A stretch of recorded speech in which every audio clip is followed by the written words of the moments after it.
Good afternoon, everyone, and welcome to the HIV and Intimate Partner Violence Awareness webinar.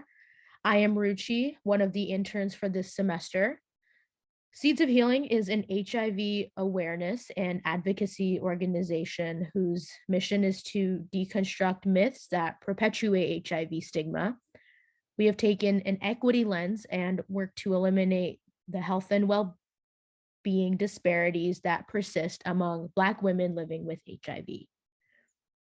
This webinar is being recorded and will be shared on our SOH Time platform and posted to our YouTube channel. Attendees are able to drop questions in the chat box, and those will be shared at the end of the webinar. Feel free to ask questions and write comments throughout the program. And if you have a question and would prefer to remain anonymous, please feel free to use the Q&A feature. It may look different depending on if you're on a mobile device or a desktop, but if you prefer to not remain anonymous, feel free to put your questions in the chat. And there will also be a short survey at the end of the webinar. So today's webinar is a SOH Time event. SOH Time is a virtual platform for Black women living positively. And here is a short video about the platform. Hey ladies, welcome to SOH Time. My name is Benita Spradley, one of the moderators and content contributors here, and we're excited to have you aboard. Hello, Queens, and welcome to SOH Time. I'm Thamicha Isaac, also one of your moderators and content contributors. I'm honored to have you join us. SOH Time is a platform for Black women to connect across the U.S. to provide tools for self-care and encourage consistent adherence. SOH Time is a platform for us, created by us, to collaborate and center issues that affects Black women, the struggle causes by a diagnosis or chronic illness. We have groups with specific topics to cater to the mission of SOH Time, but uplift, empower, and strengthen you as we power through on this journey. Surrounding yourself with women that look like you in a safe space where you are free to be yourself while learning from each other and sharing resources that can enhance your way of life on the course of this journey. We are here for each one of you. We welcome you, and we look forward to networking, supporting one another, and learning new things as we come together on this SOH Time website. Welcome. And just so you know some facts about intimate partner violence, 1 in 4 women and girls experience intimate partner violence. More than half of female victims experience violence sexually, physically, or through stalking behavior. Data shows 55% of women living with HIV experience intimate partner violence as well. And research suggests individuals experiencing intimate partner violence are more likely to have a diagnosis of HIV than individuals in non-abusive situations. Now, I'd like to introduce our speakers. First up, we have Margaret Bordeaux. Margaret Bordeaux is a North Carolina native and a proud mother of 3. She graduated from Shaw University in 2017 with a Bachelor of Arts in Sociology, minor in Psychology. Margaret, a harm reductionist, specializes in community-based and justice system-based overdose prevention and harm reduction education. Margaret has dedicated her career to working in the intersections where social justice and public health meet. Margaret's personal experiences with the criminal justice system, drug use, and risk behaviors are lived experiences she brings to this work. Margaret's advocacy efforts prioritize women, especially Black women, who are often overlooked and sometimes harmed by traditional public health and justice system interventions. Next, we have Lynette Trawick. Lynette is the founder and executive director of IMU Incorporated. Through IMU, Lynette guides and encourages women to live their lives beyond their HIV diagnosis. She also creates unique platforms to support serodiscordant couples and children of parents who have been diagnosed with HIV. Lynette educates through workshops, presentations, skits, and other creative methods. She has facilitated and co-facilitated workshops on topics varying from HIV and AIDS, healthy relationships, abstinence, and others to a variety of audiences, both faith-based and non-faith-based. And next, we have Thamicha Isaac. Thamicha Isaac is an award-winning philanthropist, founder, and CEO of Mishmasha's, I apologize, World Empowerment LLC, an entrepreneur and motivational speaker, and is an openly positive HIV activist of a global empowerment movement gaining recognition for her activism. Thamicha is dedicated and on a mission to change lives and empower them to fight for themselves and not allow a diagnosis of HIV to deter them from living out their dreams, while bringing awareness and HIV education to communities worldwide. As an activist and health educator, Ms. Isaac is taking her experiences and selflessly seeking to educate and empower others. Thamicha Isaac has shown courage in sharing her personal story of heartache, pain, triumph, determination, power, and resiliency, moving forward in bravery and transparency. It is a story that can transform and inspire the lives of individuals affected by HIV, whether a personal diagnosis or someone they care for and love. And now, without further ado, I will turn it over to Margaret Bordeaux. Thank you so much. And thank you everyone for being here today and inviting me here for SOH Time. I'm very humbled to be here and also a little nervous because I heard this was kind of a big deal. So I feel very honored to be here today. The humility comes from just being with faces I recognize, right? And faces that look like mine. I don't get that often in my professional spaces, so I'm grateful for that.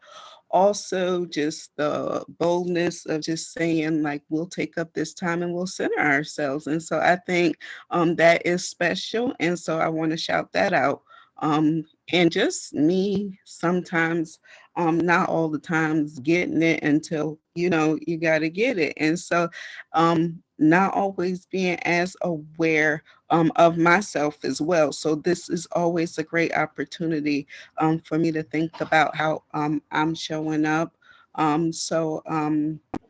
It's not easy for me to hear people talk about me. And so when my bio was being read, I was like, oh, you going, and I was like, you don't got to get nervous. Like the things that I said before, like, you know, the people here look like you. Like this is, you don't have to compromise like bravery for safety. This is a brave and safe space. So yeah, so even though I'm nervous, I'm also very excited to be here. This topic is one that is very sensitive to a lot of people. And I'll go ahead and say myself included, but this isn't about me. But the reason why I'm saying that is because apologies in advance for any feelings that may come up from anything. Like I said, it's a very sensitive topic. I have a lot of things I want to learn about our shared experiences, right? A lot of things to learn about our shared experiences. And so I'm hoping I get that opportunity today. And I'm so happy to engage with you both and with everybody here. Like this is like a good opportunity. One of the things I want to go ahead and say is, so I believe in like level setting. I'm going to give a very brief definition of intimate partner violence. And so we'll all have like a shared understanding of some of the concepts or things that we're going to talk about today. But again, it's not going to be that deep. It's just that I want to make sure everybody understands this, because there have been other terms used in the past to describe some of this violence. And so intimate partner violence is abuse or aggression that occurs in a romantic relationship. And so it can refer to both current or former spouses, dating partners, even in some incidents, folks were not even coupled or going steady, but still the relationship was intimate because it may have been sexual or something like that. Like there was some intimacy shared between the two. And often people weren't realizing that that's what was going on. And so using like all-encompassing terms like domestic violence really kind of focused in on like the household or people who live together. But when you look at it more from like the equity lens, then you recognize that these situations look different for everybody. And so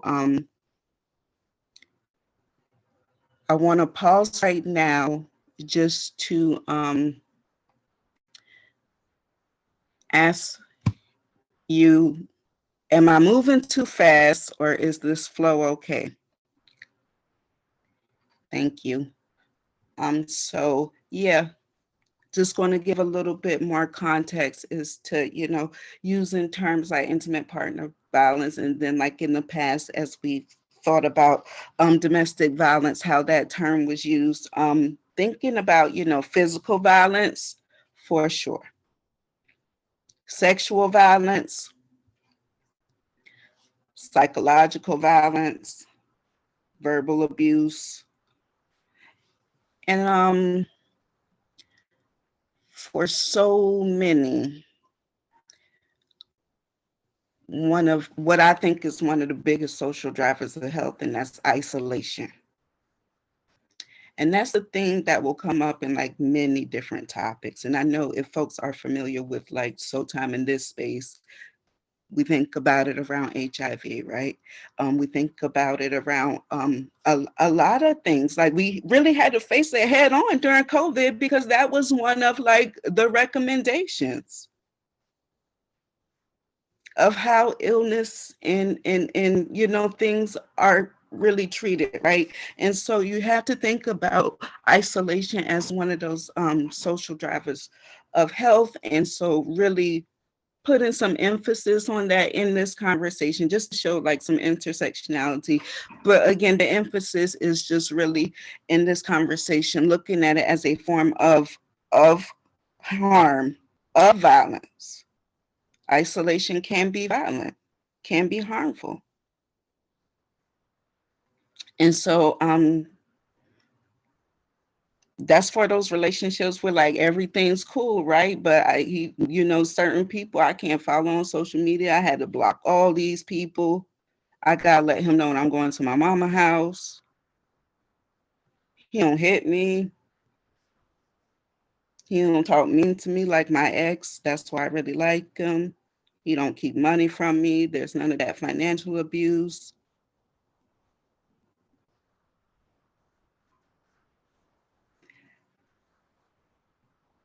I don't know that relationship to be what I've known of intimate partner violence and domestic violence, right? I don't know that that can take on that form in isolation and like building some of those walls around me and people who could potentially support me. So I want to pause right now and just ask Lynette if you're willing to just offer, you know, anything to that. Call me out if I was wrong about any parts of that. It's just me trying to see if you know something, these shared experiences we have, just how impactful they may be. Yeah, no problem. So first I want to say that your experience can never be wrong. So I want to correct that part first. You know, um, anything that you shared can never be wrong because it was your experience. You know, it's the things that you went through. So there's absolutely nothing that I would correct that you said, because again, your experience is your experience. You know, we have different experiences, although we're on the same platform to share our similarities, we all experienced it differently. You know, so where my situation within interpartner violence may have looked completely different from yours. Mine isn't wrong either. Thamicha's isn't wrong either. It's just different. You know, and even if we experience the exact same situation in that moment, because of our previous experiences, because of how we grew up, because of other things we may have been exposed to, it would have still been received in a different way. You know, and then even following up from there, that experience, we would still express it in a different way. You know, so when it comes to interpartner violence, and honestly, and I'm glad you even mentioned the fact that people kind of misuse the term interpartner violence versus domestic violence. You know, I'm appreciating that difference. You know, I'm learning that difference now, even just as you spoke. So thank you for that. So my experience with interpartner violence, honestly, I don't share a lot. I mention it because my platform is mostly HIV. So I mention it just because it ties into that. But when I was asked to do this webinar, I realized that that's a whole nother group of people, you know, that do need to hear this part, you know. But it was something that for a while I was ashamed of. You know, I was ashamed of it because I'm sure you've been in this situation, and a lot of people that are listening to this webinar have been in this situation prior to that relationship. I was one who would say, oh, I would never, ever let a man if a man ever put his hands on me, you know, I am leaving. The first time that ever happens, I'm out the door. That was my, you know, that's what I thought my truth would look like. And then here I was in a situation, you know, now what do you do? Now I can't tell anybody what I experienced, what I'm dealing with, what I'm going through, because I said what I would do if I ever experienced it. And now I'm going back on my word. So that was my experience. So again, I just want to reiterate that nothing that you're saying regarding, you know, especially in reflection to your experience is wrong, you know. So I just, you know, wanted to tell you that. So I don't know if you had any more that you wanted to go ahead and share, but okay. But yeah, so far that's what I have. Thamicha, you wanna with them glasses? Give me them glasses, girl. You could gladly have them from Zelo. To just piggyback off of what Dr. Bordeaux and Lynette said, for me, as a Caribbean woman, we grew up with this thing where if our men or husbands didn't beat on us, they didn't love us. So from a cultural standpoint, for me, in the time I didn't even realize that I was participating in, you know, intimacy violence. He did to me, I did to him. And it wasn't until the last straw where he put his hands on me and then blood was drawn. And I was like, okay, this is it.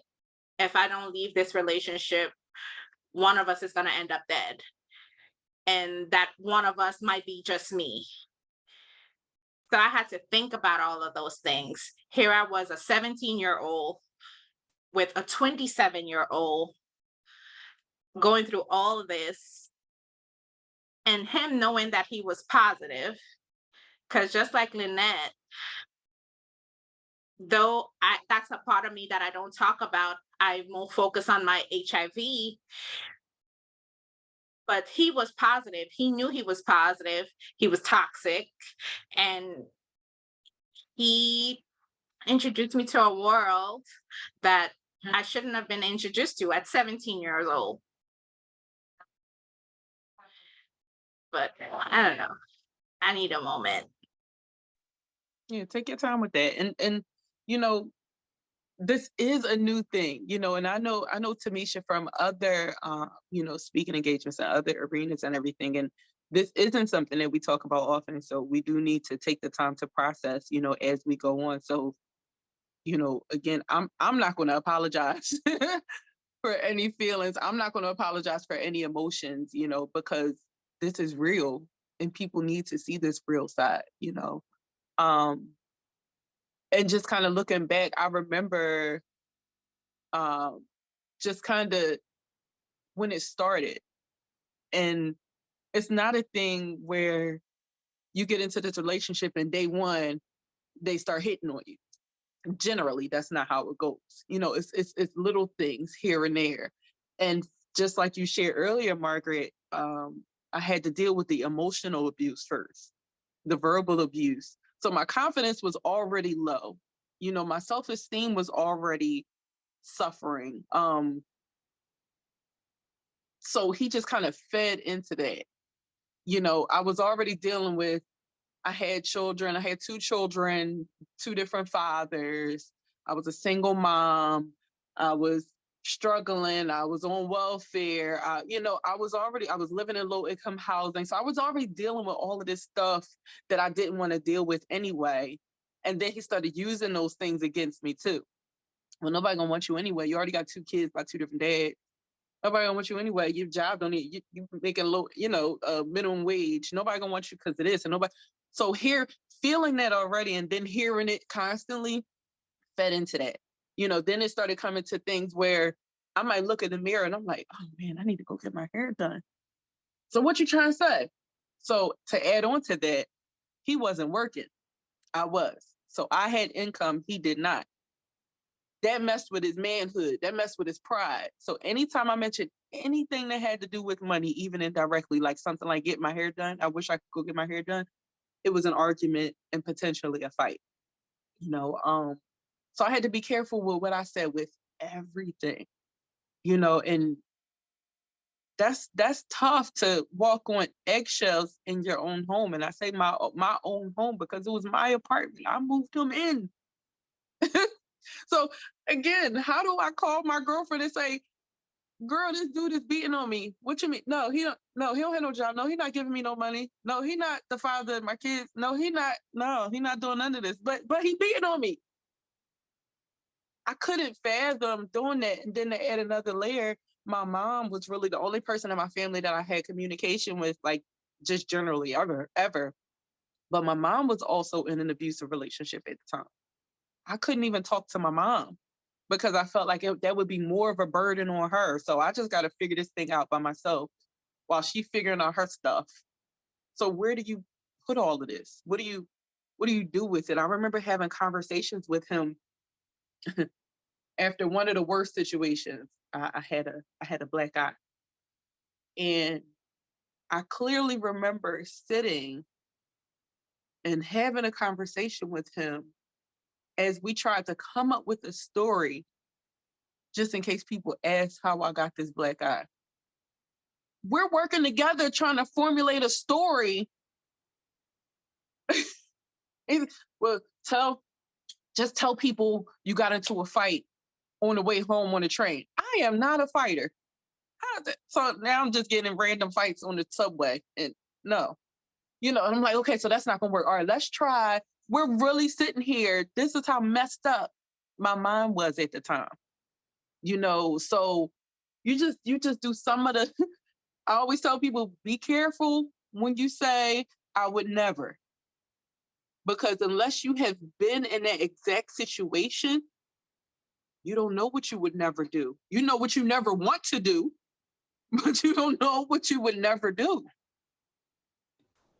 Listen, Lynette, I've just said, like, you know, life has given me the opportunity to do all the things, most of the things that I've said I would and would not do. Life has allowed me to do most of those things. And so that is a mouthful. Yeah, you know, I tell people don't even speak that, right? Don't even bring that to yourself because you never know what you may do when you're in a situation that you've never faced before. You didn't have the tools, right? You're saying like you didn't have the support. The support wasn't there, right? The network that you draw from on any other situation were not the people you could go to for that incident, for that situation, for that. And I think a lot of that is really important with like having communities like this, and having safe spaces where people really feel they can go to people, they're not going to be judged, people can relate to them, right? A lot of people probably could have held you down, but you don't even know it because they haven't been emboldened to even tell their stories yet. So uh, yeah, I see you shaking your head, Thamicha.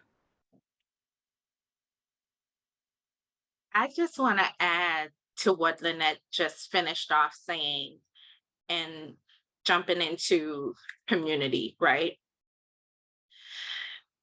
As a Caribbean girl growing up in St. Martin, I didn't have the best relationship with my parents.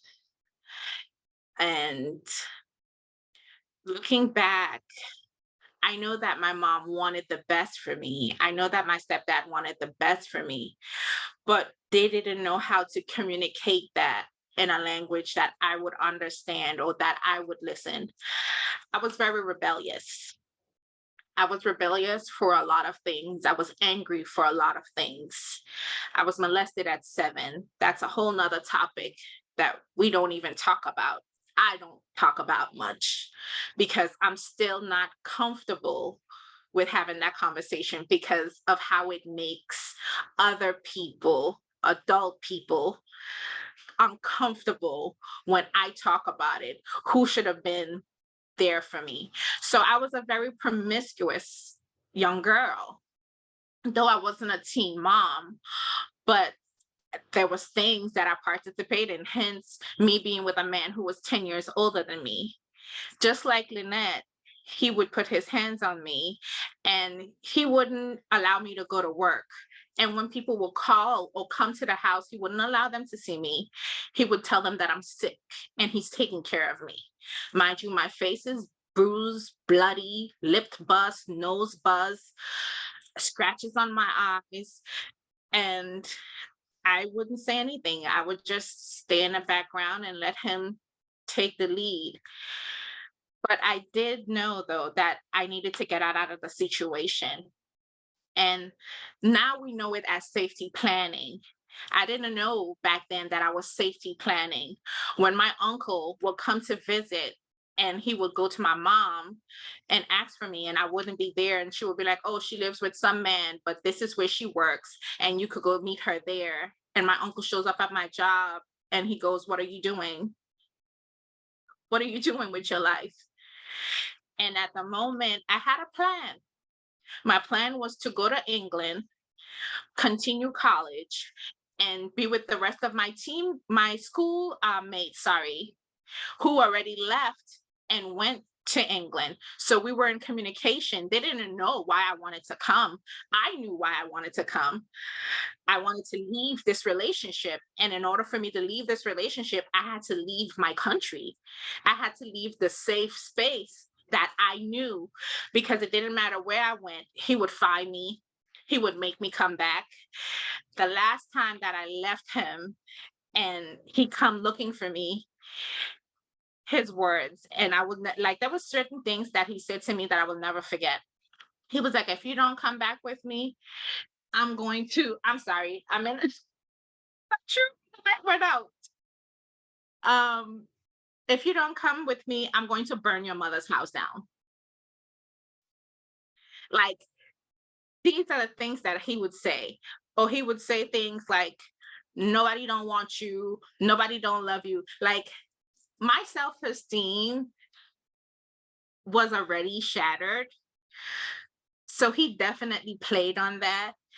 And then, of course, once I left him, I had to work on myself, heal myself from all of the lies that I believed that he said to me. And then when it came to community, because I was isolated from my community, nobody could have helped me but me. And I had to make that decision by fleeing and knowing that I would leave everything that I love, everything that I ever know behind and start anew. And when I came here, thinking that I left, he already left something within me that I would be living with for the rest of my life. So now there goes another layer of trauma that I had to learn how to deal with. And it wasn't until maybe like 5 years ago that I learned to find my voice and to speak out and to take my power back. Because I was broken, I was hurt. My self-esteem was so low that I was a low vibrational person, very negative mentality. I wouldn't have participated in spaces like this if this was 5 years ago. Because one, I would feel like I didn't belong. The women that are here couldn't relate, and I didn't feel safe. So thank you all on this panel for creating this safe space, because these are things that we don't do often and we don't do a lot. And finding a safe space for Black women, especially strong Black women, is so needed. Yeah, thank you for that. And LaShonda put a comment in the chat, and it mentioned about starting young with our girls.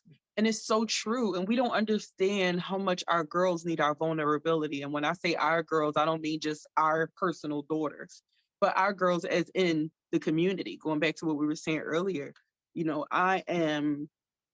my husband and I always talk about the village and building up the village. My village is so important to me. My village is so important to my children. And I try to make sure we're all surrounded by people who are going to pull us when necessary and push us when necessary. Because sometimes we need both. Sometimes I need to be dragged to where I need to be. Sometimes I need to be pushed to where I need to be. So we need people in our circles that are going to do both. So yes, it definitely starts with our youth. I'm so open, with our children, and I'm so glad my husband is as well. And we tell them about the things that we went through when we were younger. We tell them about struggles that we had now. We tell them about some of the struggles that we're currently having, and it's because of choices that we made in our past.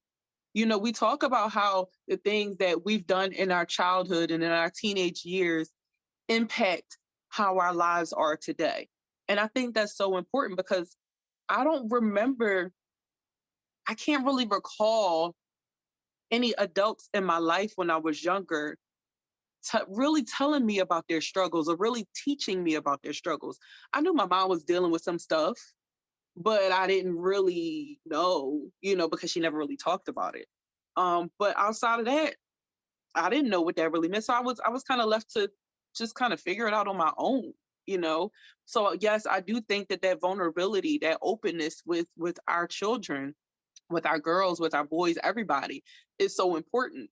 Going back to, like generational traumas and things like that, when I look back, I understand how I wound up in that relationship and how I was stuck mentally in that relationship, because I, listening to your story, to me, Thamicha, it wasn't a situation where he threatened me if I was to leave, then I would do this or do that. That wasn't my story. It was all in my head.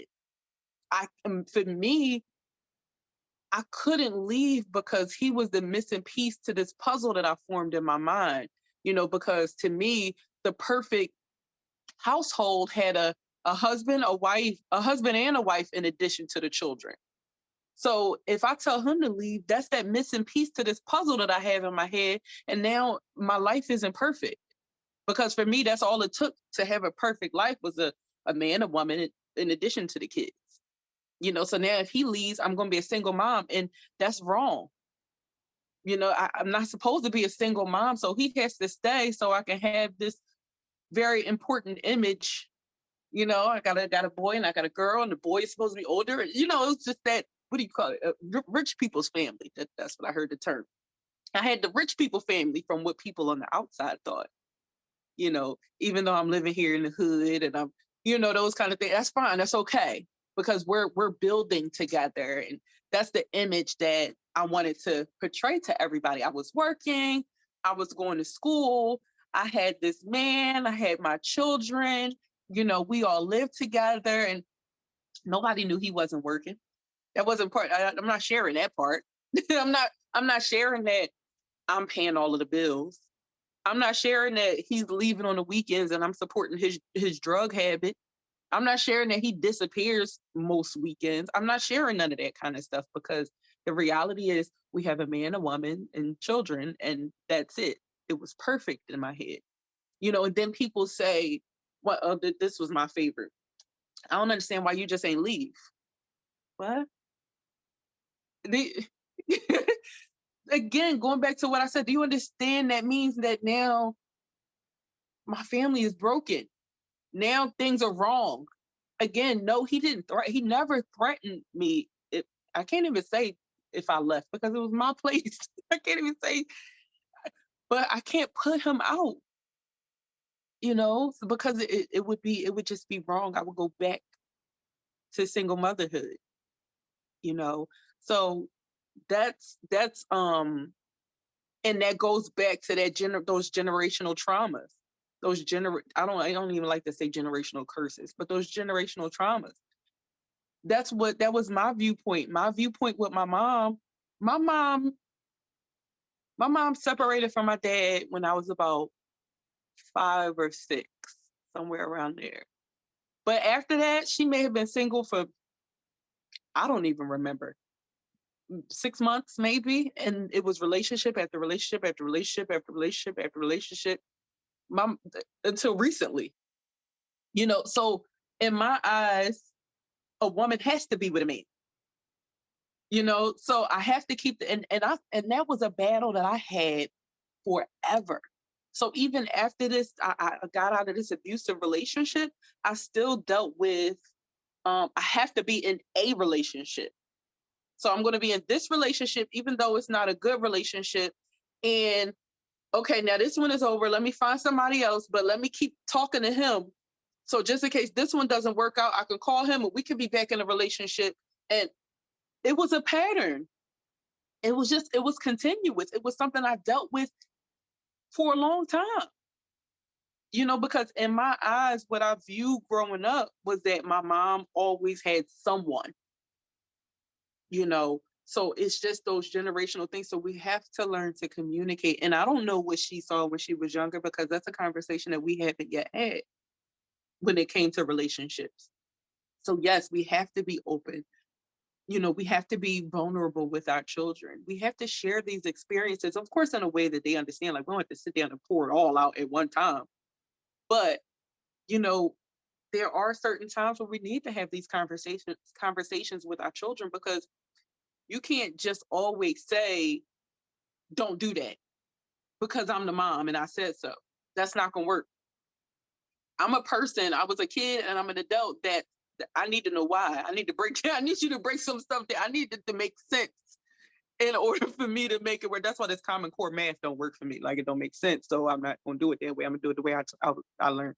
But, you know, I need stuff that makes sense in order to do it. So I explain to my children, the reason I'm saying this is because I've never believed in that philosophy of just do it because I said so. You know, it just has to make sense for me. Yeah. I can relate to that so much, and it's almost like divine timing. But all of the times that, because she just came upstairs, my daughter, but all of the times when I was young and I would ask questions and I would be lied to, right? What you're talking about, Lynette, is We are the generation that have decided we're going to be honest with our kids, right? So my daughter has that same spirit of asking questions, very inquisitive, like she is her mother's child, right? And I made it a practice to tell the truth in a way that she can understand. She's 8 years old. I don't need to tell her everything. I don't need a trauma dump on my child. I don't need to introduce her to concepts no sooner than she needs to. Nature take care of that. And also, I don't want to have some conversations where it could be influential to some of the, get in my side in a way that she may not be able to access the other person's side, right? So there could be some influence that on where she could have bias over time. I'd rather have those discussions with me and that person in the room with her, right? Head on. But thank you for just putting that out there, that's, we have to tell the truth. And so one of the things that I think about, and Thamicha, you mentioned it earlier, like those cultural experiences, I would say as somebody who's from the South, a lot of times we do get that knowledge, but we get it in ways that we don't always know where it's going to apply, right? So you'd always hear like trouble is easy to get into and hard to get out of. And I used to be like, all right, grandma, whatever, right? Now I can say, now, I'm empowered to say that it was so easy for me to do the things that caused me to be just as involved. I was so smooth. It came so naturally. I felt so good about it. You know what I'm saying? But like once I got arrested, and I'll even use a small example of shoplifting, I ended up paying more for like probation and probation community service fees than the stuff that I was shoplifting. So that for me is example of trouble is easier to get into and hard to get out of, because like, so, it's never justifiable if you look at it from that way. And so I will say that a lot of times what we've received from our parents and from our elders has been like so coded and has been like those messages that, what I'm saying, like life has to teach you like where to put that in. Like my grandmother left this earth 18 years ago, and every day of those last 18 years, every day something's come up and I'm like, that's what she meant, that's what she was saying, that go there. But at the time it's just a bunch of trouble, easy to get into, hard to get out. And you have a sweet taste for SHIT. She used to say that about being my mother's taste in men, right? And she would always say you have a sweet taste for SHIT, and that's one of the ones. The partner I was with when my grandma passed, I really want me and her to just catch up and talk about that. And I kind of got to tell her, like, girl, you was right. You know what I'm saying? But she didn't come out and just say that. She said it in a way that, probably how her mother spoke to her and how her mother spoke to her, and us deciding to use like clear language and really being direct and using that same wisdom, but just passing it through language, like you said, people can understand and really they can apply it. So I appreciate that. Thank you for sharing that. I was so jaded, right, as a girl and now as a woman. When I was pregnant with my kids, I would pray for boys. I never wanted a girl. No, for real. I never wanted a girl. I remember when I went to find out what my first son was, the sonographer, when she was doing my sonogram, and the doctor comes in and she was talking with me. She was like, "What do you think it is?" I was like, "It better be a boy, because if it's a girl, I don't want it."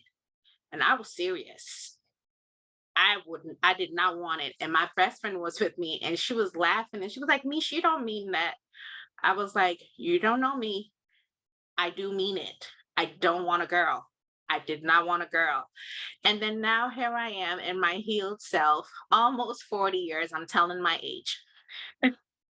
Now I want a girl because now I feel like I could be the mother that she needs.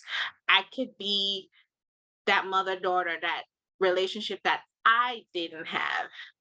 But, that's just me wishfully thinking and just saying these things now because now I have healed from the past and I know better and I understand certain things differently.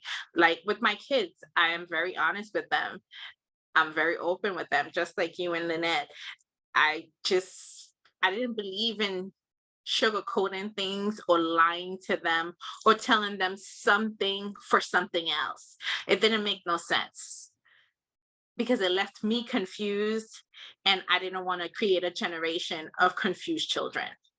Yeah, that's good. And I see, I think it was Alicia in the comments. Let me see.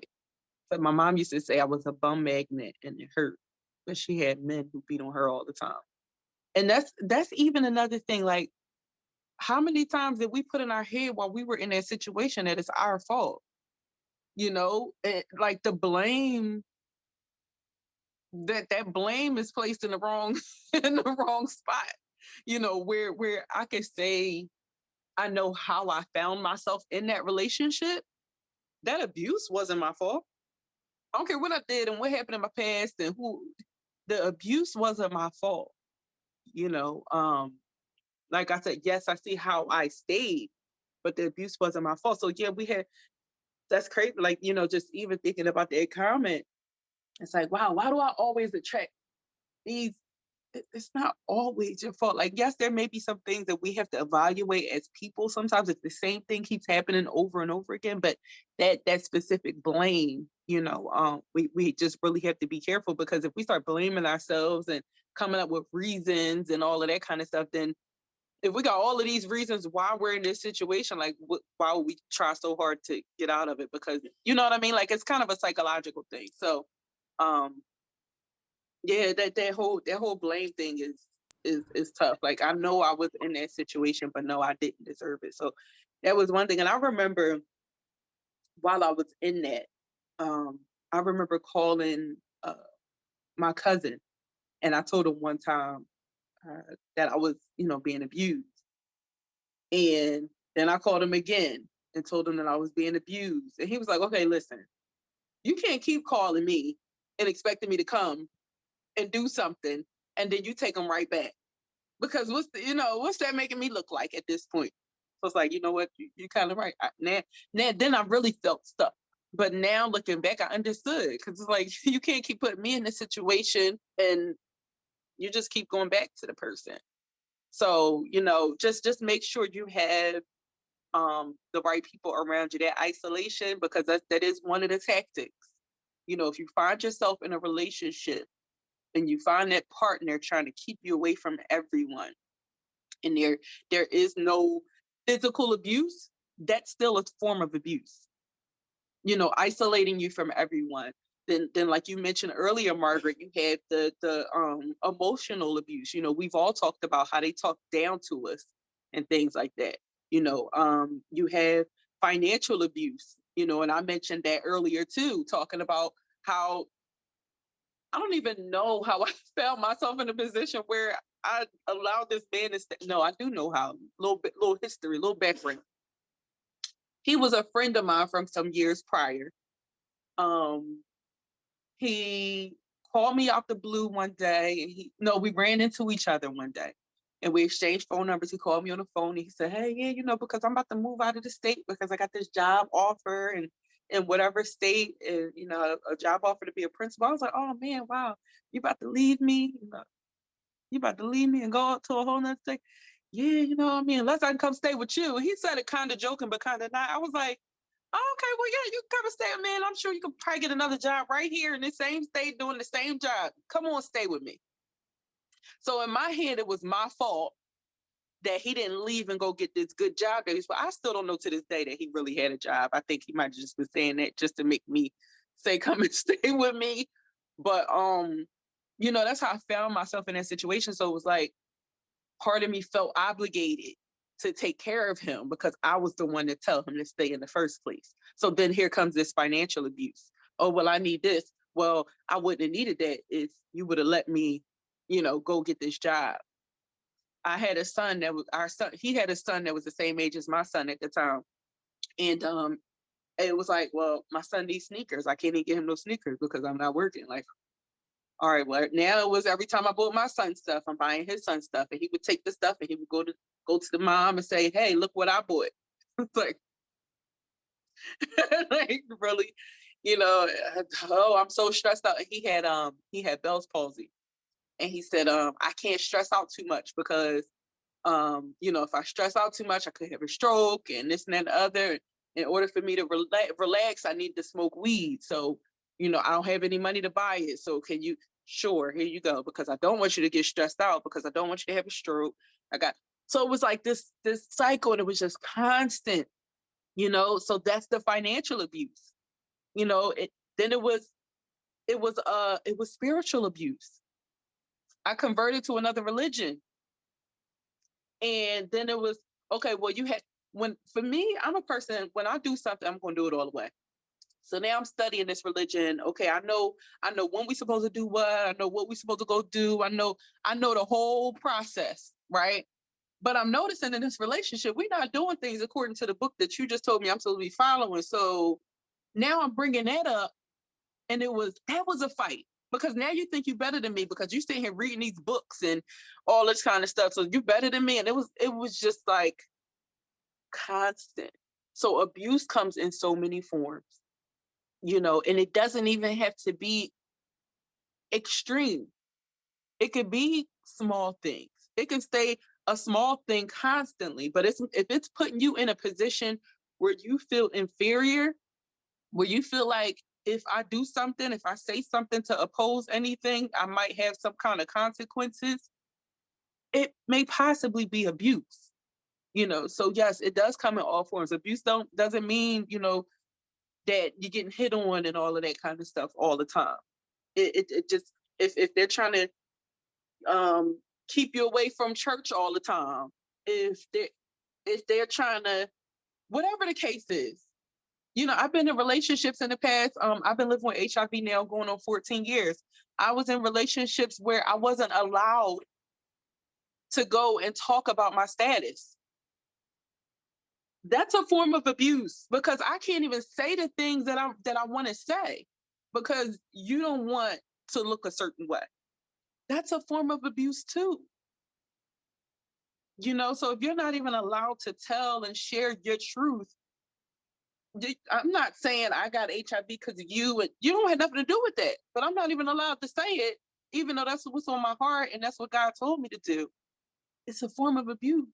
So it comes in so many different forms, and we just have to be, you know, knowledgeable and careful and supportive in those seasons, you know. And when I say careful, I mean careful of, one, placing blame, careful of not saying stuff like, well, why don't you just leave, you know, and things like that.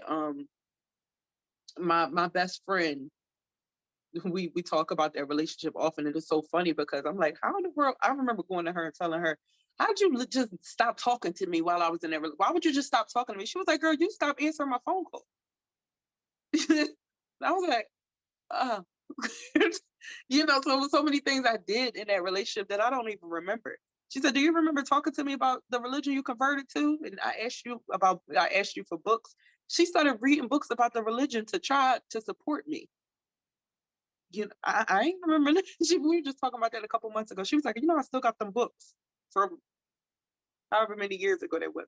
Oh goodness, that was about 14, 15 years ago. Now she's like, you know, I still got those books that you gave me. I didn't even remember giving her any books. But, you know, just support in whatever way that you can. You know, don't try your best not to allow people to isolate themselves. And I'm talking about for people on the outside of this relationship. Try your best not to let people isolate themselves. And I know that can be very hard, but, you know, just at least let them know that you're there, no matter what. That's what saved me, knowing that somebody was going to be there for me when I did leave, when I was ready to leave. Having somebody there, Lynette, is all a part of, you know, the safety planning, because a person who is in an intimate relationship violence is in the most danger when they're getting ready to leave, especially if the partner knows that. So having backup plan, having extra clothes somewhere else, or have an escape route that only you know and the person who's assisting you knows. That's all part of safety planning so that everyone is safe and the partner is not triggered. Thank you for mentioning safety planning, because I think we've all touched on it in like different ways, and I'm glad that you brought that to the surface, Thamicha, to just really look at, you know, who are the people, right? That when that time comes, and Lynette, your cousin was right, like, don't play. When you're ready, I'm right here, right? And that was all the security you needed, really. But it just had to come in. Sometimes we, people like we had to do away with tough love. I think a little sprinkle of it every now and then is okay, right? Because it gets our attention, right? We just everything in moderation. But I think that was one of those examples for people really telling you that I'm here for you, right? And so we have to be very protective of that network as well. We have to guard that. um for me, it was really tough because I left and then I went back, right? So leaving is just not a linear process, right? Like, there's a lot of things that go into it. So I left, but I went back. But I tell you one thing, I didn't go back the same person you know what I'm saying? Things were really different. I had a different outlook. I knew exactly what I needed. Or my situation was really around finances. I was like a housewife at the time, so I didn't really have money. Like, I was volunteering at an agency for like a stipend. I didn't have the money to support myself and my children. So when I went back, the plan was to get money, homegirl, right? And so that's what I will always have to tell myself. And it's a job here, a job there, this and that, a scam here, a scam there. Like, we promised we were going to be transparent and vulnerable, right? I did everything I had to do, had to hustle through like my student loan, AR refunds, like all of that, like piecing all of that together. A lot of support from my mama, because like she is there, right? She's not a person of means, but if I needed anything, she would make it happen. She was able to provide me something that I didn't have, and that was housing. But I knew I had to have my ducks in a row. And a lot of that is my resiliency that I've built from that situation. I'm wondering, like, through just that plan of like, if when you leave, you need to have all of these things in order, because the goal was to stay out of that. And so for me, just really thinking if it's anything that I could offer to people with their exit plan is, again, like, this is another opportunity to say, you're going to do what's best for you, right? You're going to do what works for you. And just being very open to putting your safety first. And for me, it was just a lot of risk of not having my ducks in a row, but allowing myself, like I said, when I went back into that situation, I had a different outlook. And I felt more empowered than I ever felt before, because I knew I could take that first step. Like, I could get the hell out of there. And I stayed gone for a little while. Like, I knew I could do that. I just knew this time I needed a little bit more support. And it showed me like how reliant on that relationship I was for a lot of the ways that as Black women, we take pride in like taking care of ourselves and our children. And I did not feel I could say that in that moment.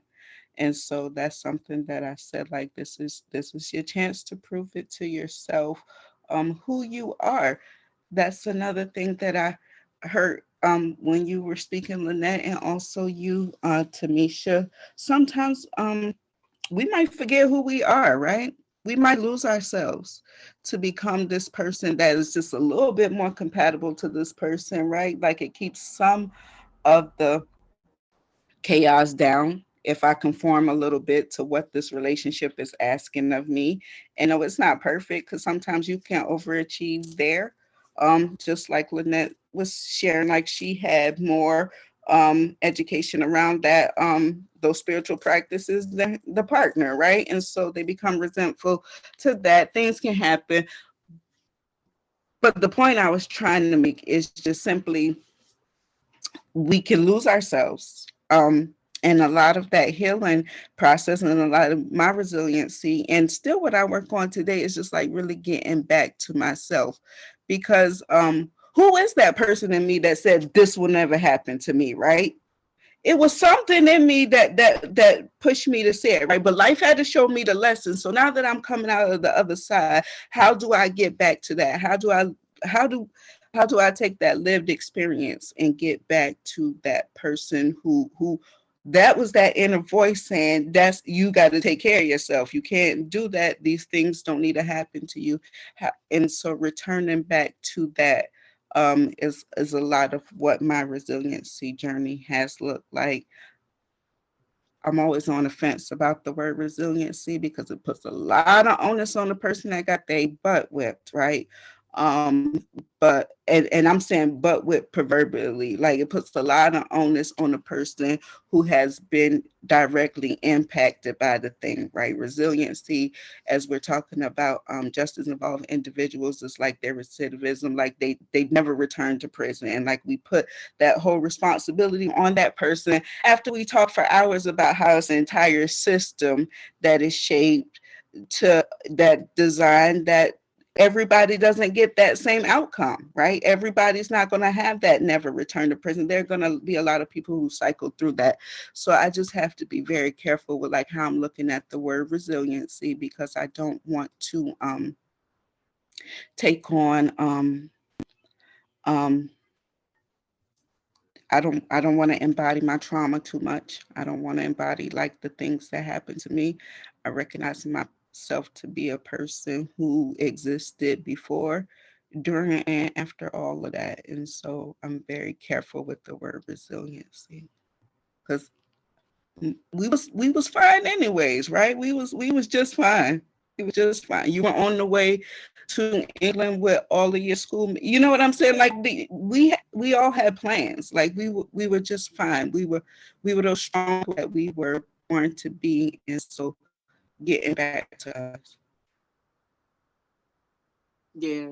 And you mentioned like how sometimes in those relationships we can try to start becoming who that person wants us to be. But then it's even harder if like you start out not even knowing who you actually are in the first place. And that was my experience. Like I didn't know what I was doing.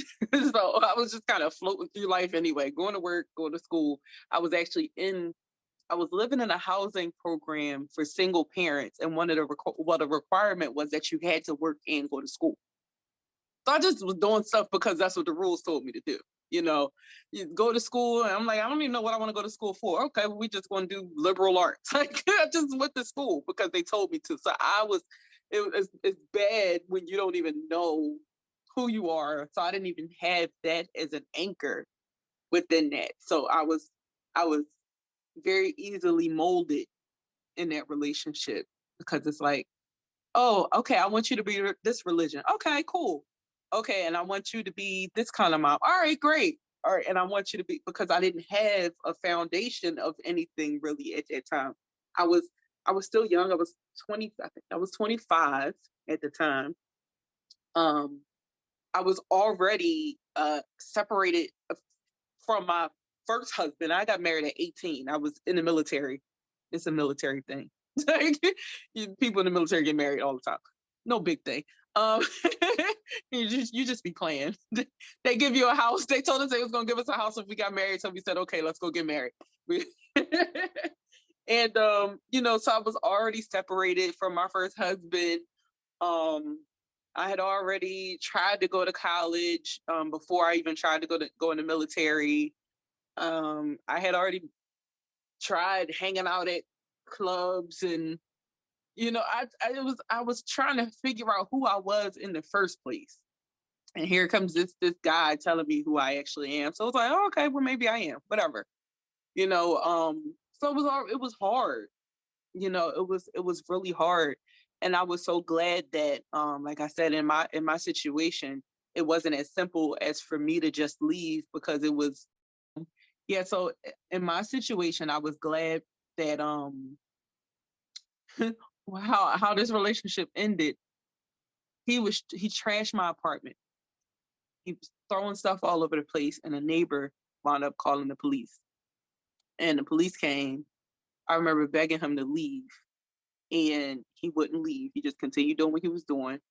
And eventually, once the police came, they told me, oh, well, I can't put him out because he lives here. He's getting mail here. So that means he lives here. So I can't put him out of the house. But then they ran his name and found that he had a warrant for his arrest from some prior something that he had done. So that was kind of my escape out. So I was grateful for that, for that had to happen.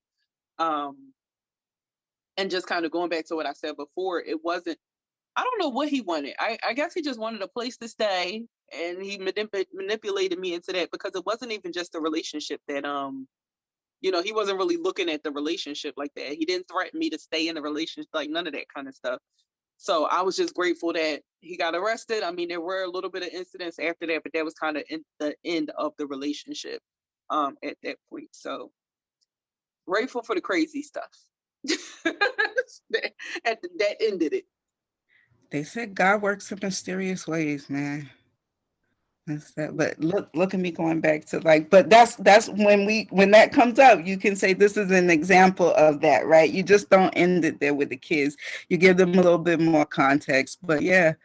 Like your mama, the things that you always said, I would never say that, because your mama and your grandmama and your aunties and always said stuff like that. My mom's is, it's better to have it and not need it than to need it and not have it. I used to be looking at my mom like, all right.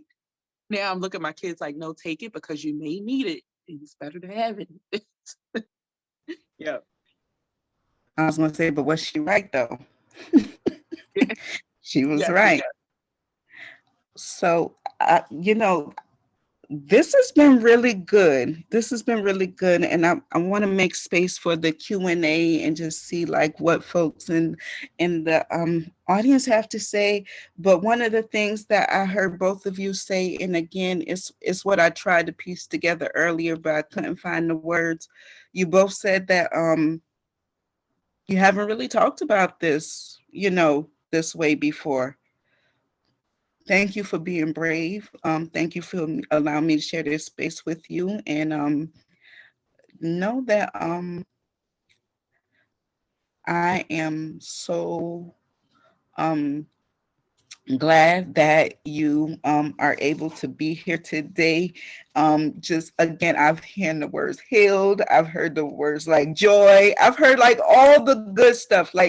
This really looks like the bright side. So I appreciate you being able to be here today and just talk about some of the harmful things that happened to you with a smile on your face, with your glasses, with your, I mean, you look so well, and this was just a great way for me, and I'm sure others, to receive this message, just with that positivity, and just so many frameworks that can be applied to a lot of stuff. My mind's blown. Even the greenery in the background really spoke to me. This has just been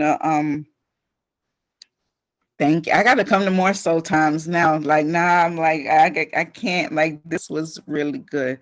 The Q&A is here. Thank you all. Thank you. Thank you, Margaret, Lynette, and Thamicha. So we do have a couple questions. The first question we have is, how do you think intimate partner violence plays a part in your vulnerabilities of becoming HIV positive? Well, for me, I will say that the person that I contracted HIV from was the person who was my abuser. He knew that he was positive. He didn't trust himself to find his voice. So the only way for him to do that was for him to manipulate others. And because he was hurting, he hurt others. So that's the only thing that I could come up with. And I had to come up with that in order for me to heal myself. I had to forgive him for what he did, and not knowing that he could have told me the truth and be honest, and maybe I would have stayed. Maybe I wouldn't. I don't know. For me, same situation. I contracted HIV within that abusive relationship, and it actually fueled a lot of the perspective for my platform.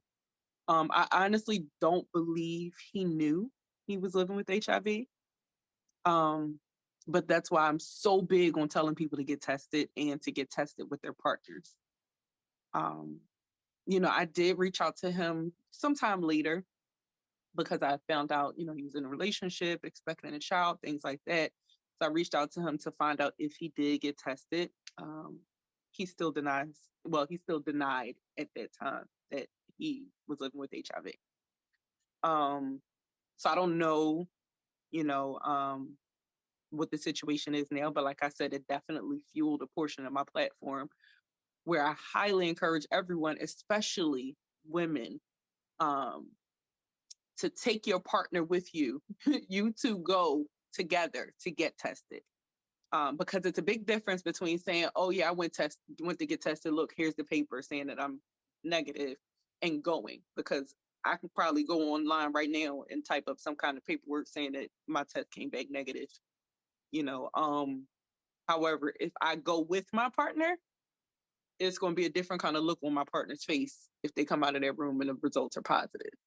So, yeah. So that's kind of what happened.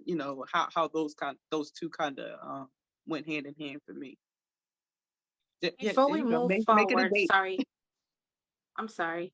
No, you're fine. Before we It move was said forward, it was a comment saying make it a date. oh, I wanted to touch on what Lynette just said.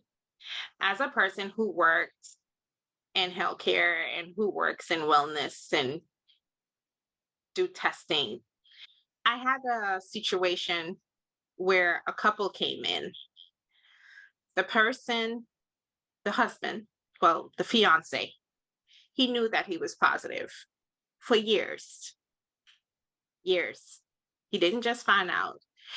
He wanted us, well, me as the tester, to tell this woman that he just found out. Mind you, he was with this woman for all these years. And though it's great advice that we give people based on our lived experience, Lynette, people are going to be people. And it's so unfortunate. And these type of things infuriates me. If anybody on this live follows me, you know that sometimes when situation happens, I go on TikTok and I have lives with my friend D, and I will be in shambles because as a woman who contracted HIV from a man who knew he was positive, who was in denial to getting into care. And when I see these things still in 2022 playing out, it does something to me. But I need my job. I love my job. So I can't out these people. And I know what that's like to be outed because that's how I became public about my status. So it's like, as advocates and as activists, how do we dispel this message of getting tested, being true to yourself, being true to your partner, and knowing that in a world that U equals U exists, people are still hiding their status to the point where they're coming to a testing facility to have you lie for them. But of course, I didn't do that. Just something for y'all to think about. Yeah. Wow. Thank you for that. Our second question is, have you had an opportunity to face your abuser since the relationship and share with them what they did to you and how it impacted your life?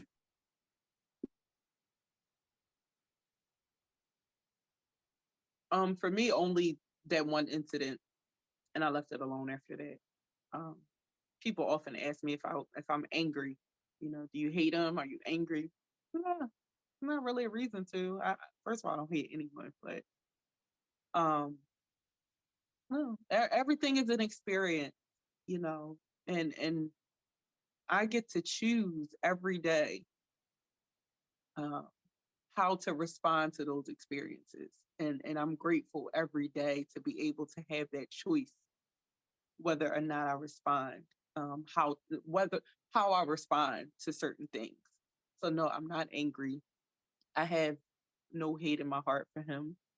Um, I, I I I say all the time I do affirmations every morning, and one of my affirmations is I am in complete control of my emotions, and today I choose joy. That's it. I love that, Lynette. For me, no. Um, I didn't feel the need to confront him, but he do know that now that I know, because in 2017 I became public and it was a big thing. But prior to that, around 2012, when I went back home for a visit, we kind of crossed paths with each other. He was driving and I was walking with my son, who was 5 years at the time. And at first I didn't recognize him. And he reversed his car back to meet me where I was. And he was like, "Oh, Thamicha, you're cutting all the style." It's a West Indian term. He was like, "Don't forget, we share something." And in that moment, I knew he knew, and I knew exactly what he meant. And I just walked away from him, and we never saw each other or spoke to each other again.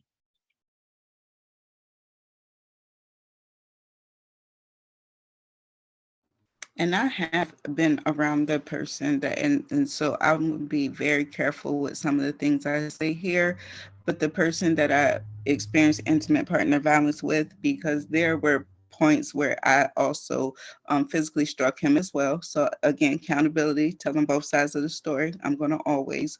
So we just used to fight violently, but yeah, I have to. We share a child together. We're still legally married, so yeah, those conversations, we're both not at the same place in our healing process. We're both not at the same place as how we even process what we've experienced. And I've always promised the person that I'm ready to have that conversation whenever they are. But anytime we've broached it, I don't think the person explicitly understands exactly how volatile that situation was and what those impacts were for us and the children. Thank you. And we have time for one more. Um, how were you able to move forward and look for red flags in other potential partners? So for me, after becoming positive, having my first son, having my second son, of course, my first son was with my first marriage with my ex-husband. My second son was with someone who was also in a religion that I converted to as well. And I stayed with him for 5 years, similar to Lynette, not working, living with me. Um, but it wasn't until I started finding myself, started seeking who Thamicha is. What does she like? What does she want? What is she really looking for out of this life? And then things came full circle in 2017 when I became public about my HIV status. I felt like weights have been lifted off of me, and I'm able to live this authentic life now that I didn't know. And now I'm discovering who I am. And so, in that moment, a lot of healing happened, still happening. Just like Lynette, I say affirmations actually out of this book that I purchased off of Amazon called Limitless Abundance. And every day there's something in there that I uplift myself with. And choosing and being intentional with my words, with my actions, with the people I choose to be around, the place I work, it's all intentional. I'm living a more intentional life. Whereas back then, I just lived life haphazardly and I just lived life as it came. But now I'm intentional about everything that I do and everyone that I interact with, because the peace that I have, I can't put a price on it. And I refuse to let it be interrupted. I've been single for the past 6 years now. Of course, being public and having a big mouth like I do, not everybody wants to be with you publicly. So I had relations here and there, but once it was time to go to the next level, they was like, oh, I don't want to claim you publicly because you do that thing that you do. So for that, I choose to be single until I find the right person who match me. Not because I don't want to be with someone, because there's plenty candidates, but they're not willing to meet my terms and I'm not willing to compromise.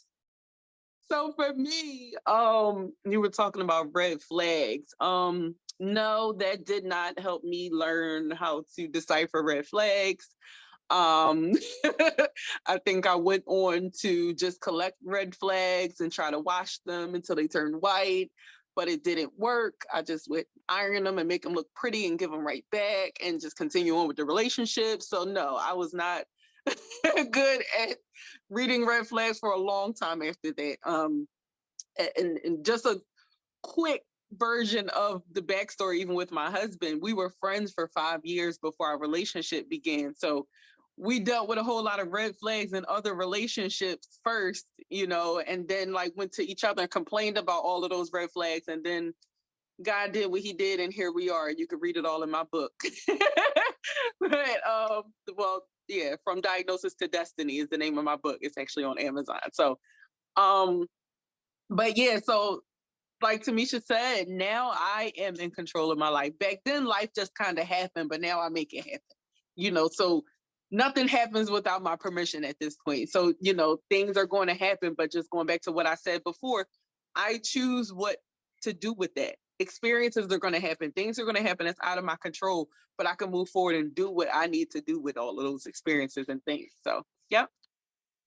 I would say absolutely that that did not have like the happy ending, like, oh, that happened. Like, no, there were a lot of red flags that happened after that. Continued in some of those patterns and cycles and habits that I had been so used to before.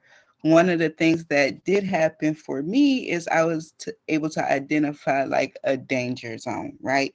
And so one time I had struck my partner with something and then he pulled a gun out on me. And I will always say, like, why'd you pull a gun out on me? He was like, you hit me with a phone. You know what I'm saying? So I really had to think about a line that was crossed. That's something that again, it's like everyone has said, it's really how I learned about myself. It's really how I check myself. It's really how I regulate my own emotions. Those experiences are really why I am able to say those are non-negotiable things for me now, right? Because I know that I don't get the best outcomes, right? I've done that before. That's been my habit, and that hasn't suited me well. So I think if I might get, red flags have happened, but what I will say is that I've been able to learn from the experience as I've been able to learn more about myself, not as much as the relationships with those other people, but really how I can apply that to myself. That's been my journey.